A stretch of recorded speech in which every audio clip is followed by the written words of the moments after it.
Bonsoir, c'est Sport, mais le cap aujourd'hui sur le football féminin à l'occasion de la demi-finale de Coupe de France entre le Football Club de Rouen et l'Olympique Lyonnais. Une rencontre historique pour les Rouennaises dont nous avons suivi la préparation tout au long de la semaine. C'est Sport, c'est parti.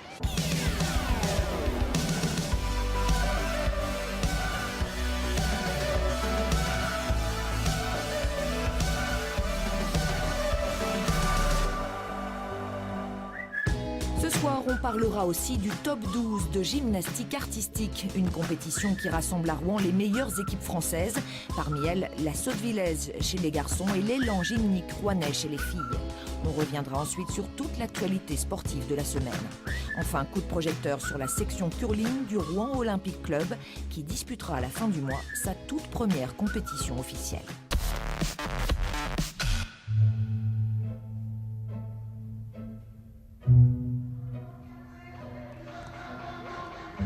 Comme souvent le samedi, le vieux Diochon fait honneur à ses demoiselles. En cette fin d'après-midi, le FC Rouen version glamour reçoit Angers pour une rencontre de Division 2. Loin d'attirer les foules, loin du feu des projecteurs.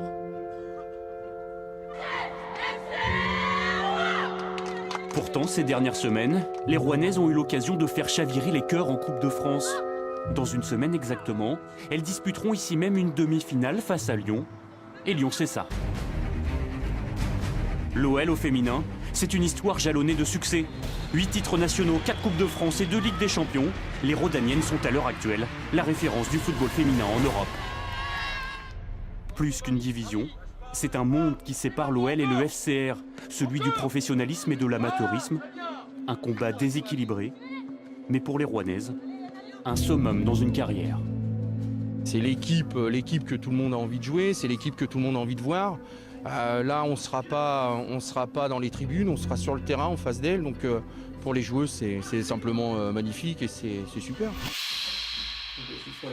Akli, l'entraîneur des filles, est aussi chargé de la logistique pour cette demi-finale. Ali, c'est bon pour samedi les arbitres?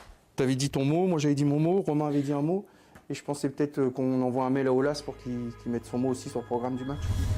Mais c'est bien le match en lui-même qui occupe l'esprit d'Akli. Quelques coups de fil par-ci par-là.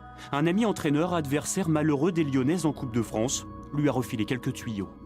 Lui m'a dit qu'il avait beaucoup subi, mais qu'il avait eu aussi des moments où il a eu le ballon, il a pu jouer. Par exemple, la gardienne, il m'a mis qu'elle jouait très haut. Donc je l'indique aux filles et puis ça peut toujours être utile. Cette demi-finale fait la fierté du président Fabrice Tardy. 2 ans après le naufrage de l'équipe masculine jusqu'en DH, les filles sont devenues les porte-étendards du club, avec la mise en place d'un sport-études depuis 2 ans et le projet de création d'un pôle régional de formation.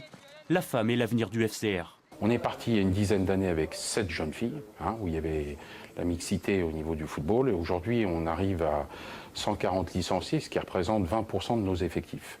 Donc le football féminin est en train de grandir.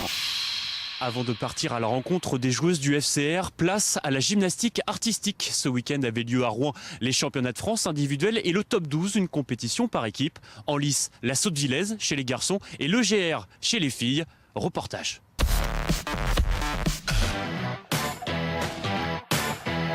Un après-midi pour gagner une saison.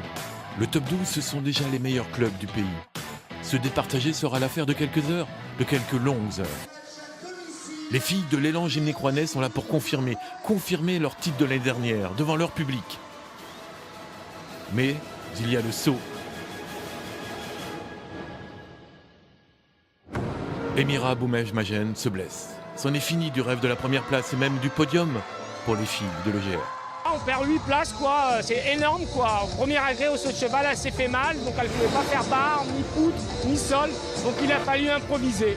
Les garçons de la Sottevillez veulent conquérir, ils espèrent la plus haute marche ce soir. Mais Clamart va dominer l'intégralité de la compétition.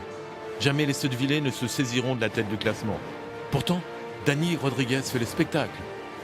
80 points à 75 sur les 6 agrès.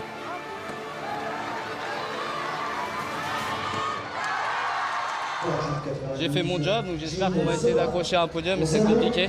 Ça fait pas mal d'erreurs dans l'équipe, donc après on verra bien. Il reste 3 passages, donc il faut y aller à fond et il faut y croire jusqu'au bout. Le club espérait 340 points, il en manquera 6 pour accéder à l'élite de l'élite. Ce qu'il a manqué, voilà, c'est peut-être d'y croire qu'on pouvait faire chez nous quelque chose de grand. Je pense qu'il faut croire au Graal pour se dire on va le faire. Le petit monde de la gym de Clamart était là et n'a pas fait le déplacement. Pour rien. C'est notre premier titre de champion de France. Donc voilà, pour nous, c'est exceptionnel. C'est un grand jour pour Clamart Gym 92 aujourd'hui, quoi. Clamart et Dijon sont les nouveaux clubs champions. Retour à notre fil rouge, 5 jours avant le match Rouen-Lyon. Le foot, Lucie Barbet le vit même au travail. Commerciale chez un équipementier sportif à 2 pas du stade Diochon, elle traite chaque jour avec les clubs de la région. Licenciée au FCR depuis le regroupement avec les féminines de Bois-Guillaume il y a 7 ans, Lucie est une joueuse amateur, comme toutes ses coéquipières d'ailleurs. La plupart sont étudiantes, soit encore au lycée ou à la fac de sport par exemple. Et il y a pas mal de joueuses aussi qui travaillent sur différents postes.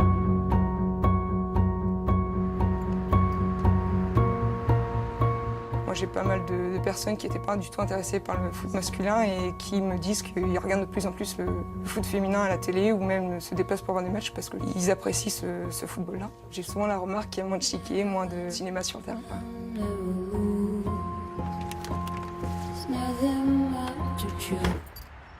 Entraînement 3 fois par semaine pour les filles. Le groupe compte une vingtaine de joueuses, pour la plupart originaires de la région. C'est bon, t'es prêt, attention. Merci. Depuis le début de la saison, Akli Daman est le chef de meute de ces diablesses. Reste sur les appuis, Jessica. C'est sa première expérience à la tête d'une équipe féminine. Pourquoi vous faites 2 touches quand on peut faire une? Gagnez un temps. Un virage à 180 degrés pour celui qui entraînait il y a 1 an encore l'équipe masculine. Mais garçons ou filles, le projet de jeu est le même. Après, ce qui change un peu, c'est peut-être les termes que je vais utiliser ou voilà, des fois, je vais peut-être pas être trop dur, je vais peut-être faire attention aux mots, je vais dire.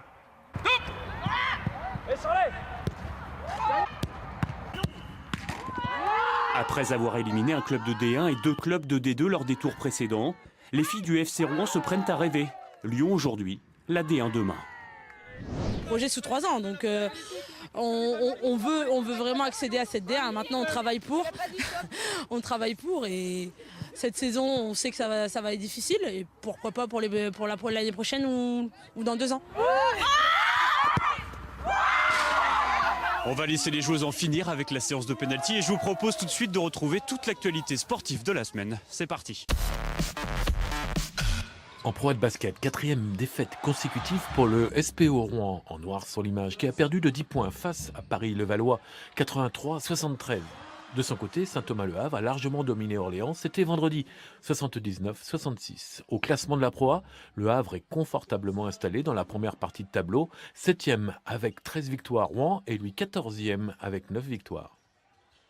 En basket toujours, cette fois-ci Pro B, Évreux a battu Poitiers 85-81. Au classement, les hommes de Rémi Valin sont 10e avec une égalité parfaite de victoires et de défaites. L'ALM est toujours en course pour les playoffs. 8e match sans défaite pour les Ciels et Marines, mais au classement, ça ne bouge pas.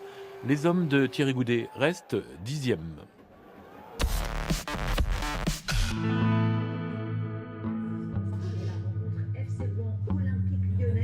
Demi-finale de la Coupe de France de football féminin. Retour à la préparation des joueuses du FC Rouen. À moins de 6 heures du match, les Rouges se sont mis au vert pour un déjeuner, loin de l'agitation de Diochon. Mais à table, les Lyonnaises s'invitent souvent dans les conversations. Ils font peur, mais bon, après, il faut tout donner. On essaye de se détendre, de passer des bons moments ensemble. Et puis aussi, des fois, on essaye de revenir sur le match, on essaye de s'inventer des compos. Mais non! Sur le pinceau. Non, à l'intérieur. Non, sur le pinceau. Non. Balade sur les bords de Seine avant le départ pour Diochon. Un stade qui accueillera ce soir 5000 personnes. De quoi en impressionner plus d'une dans cette équipe de 21 ans de moyenne d'âge. Un contexte auquel sont habituées les Lyonnaises. D'ailleurs, 3 jours avant, 8 d'entre elles étaient au Portugal pour y disputer la finale de l'Algarve Cup avec l'équipe de France. Ça reste quand même une demi-finale de Coupe de France, donc c'est pas un match à prendre à la légère, loin de là. Et puis si elles sont arrivées là, c'est qu'elles ont des qualités aussi. Le foot, tout est possible. Hein. Comme souvent, Jean-Michel Aulas, le très médiatique président de l'OL, a fait le déplacement pour soutenir ses joueuses. Et ce, à la veille d'un match important des garçons à Marseille. Je trouve que c'est bien de venir encourager les villes qui font la promotion du football, en particulier du football féminin. Donc si ça peut donner un coup de main à Rouen pour remonter vers les sommets, ça fait partie des choses qu'on doit savoir faire.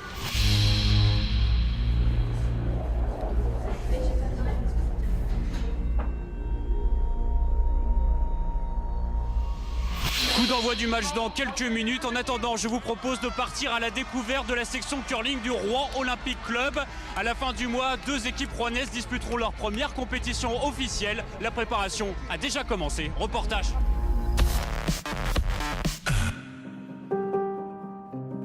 La ville glisse dans la nuit. Dernière ligne pour les patineuses à l'entraînement, tandis qu'un autre genre de sport se prépare.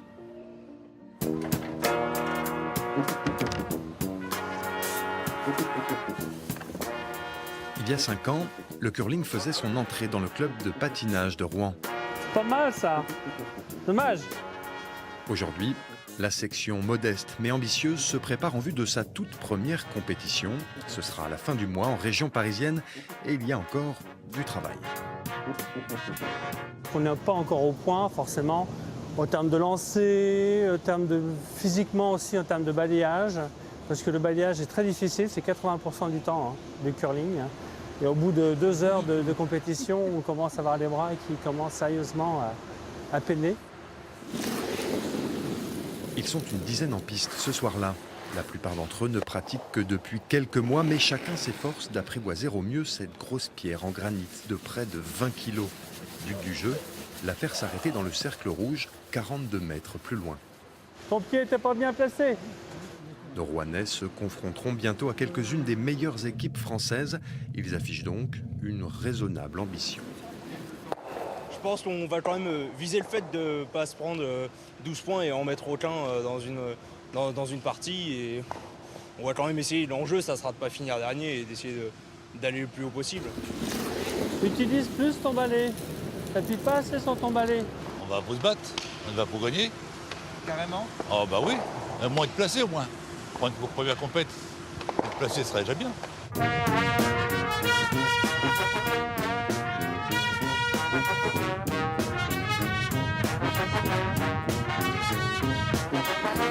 Laurent est le seul à avoir déjà goûté aux compétitions de curling.